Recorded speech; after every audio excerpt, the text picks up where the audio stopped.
Salut, c'est Cyril, je suis là à nouveau pour te parler d'un livre. Aujourd'hui on va parler d'un livre de José Rodrigues dos Santos. Ce livre est un best-seller, ça s'appelle La Formule de Dieu. Allez, je t'en parle tout de suite, c'est parti.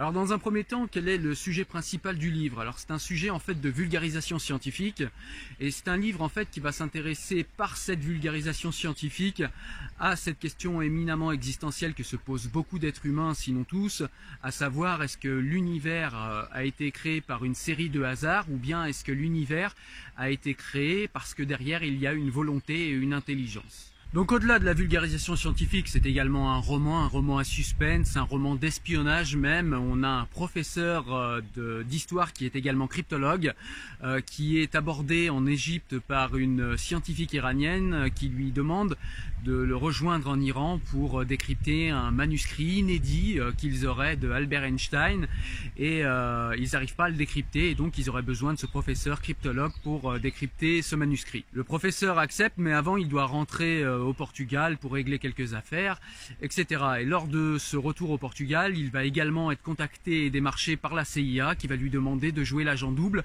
parce qu'il pense que ce fameux manuscrit détient en fait la formule pour faire une bombe nucléaire et que du coup le décryptage de ce manuscrit en fait entrerait dans le programme en fait de développement des armes nucléaires de l'Iran et il pense que Albert Einstein avait développé une théorie dans ce manuscrit pour pouvoir faire une bombe nucléaire de manière assez simple, de manière assez rapide et à peu de frais, peu de coûts, que ce soit en matière ou que ce soit en argent. Voilà. Et donc ça c'est le début du roman. Donc le professeur cryptologue va après ensuite retourner en Iran, enfin partir plutôt en Iran avec la scientifique.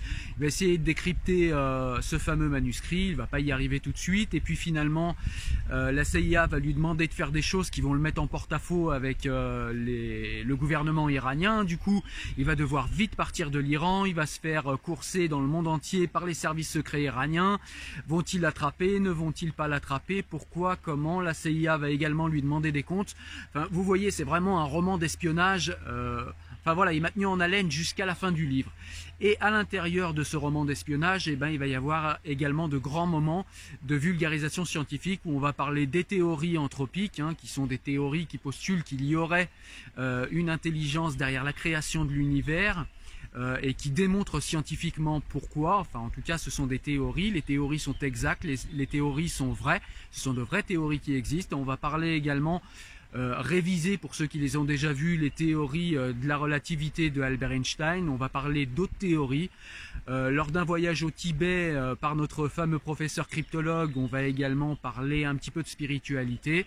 Et lors de tout ce voyage, et grâce à toutes ces théories scientifiques et grâce à la recherche qu'entreprend notre cryptologue historien, on va s'apercevoir que finalement Albert Einstein n'avait pas développé une formule pour une éventuelle bombe nucléaire, mais il avait trouvé la formule de Dieu, il avait prouvé par une théorie que Dieu existait.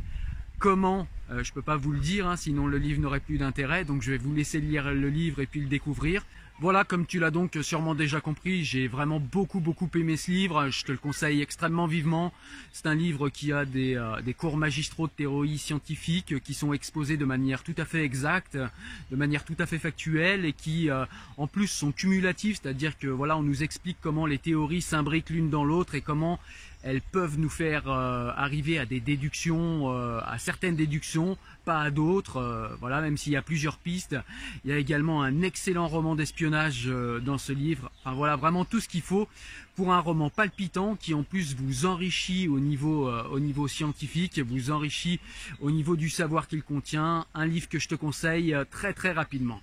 Voilà, écoute, j'espère que tu as aimé la vidéo. Si c'est le cas, n'hésite pas à me mettre un petit pouce bleu comme d'habitude. N'hésite pas également à aller me voir sur Tipeee et à me soutenir si tu souhaites avoir ces vidéos chaque semaine. Essaye d'y penser si ça t'apporte quelque chose. Si tu trouves que ces vidéos t'apportent quelque chose et que tu te dis, bah tiens, j'aimerais bien participer à faire monter en qualité les vidéos que je regarde, ou bien j'aimerais bien participer financièrement à sa bibliothèque, aux prochaines lectures qu'il va avoir, éventuellement influer dessus. Voilà, donc ça c'est des choses qui peuvent se faire sur Tipeee, n'hésite pas. Moi je te dis à très bientôt pour une nouvelle vidéo. Ciao ciao. Thank you.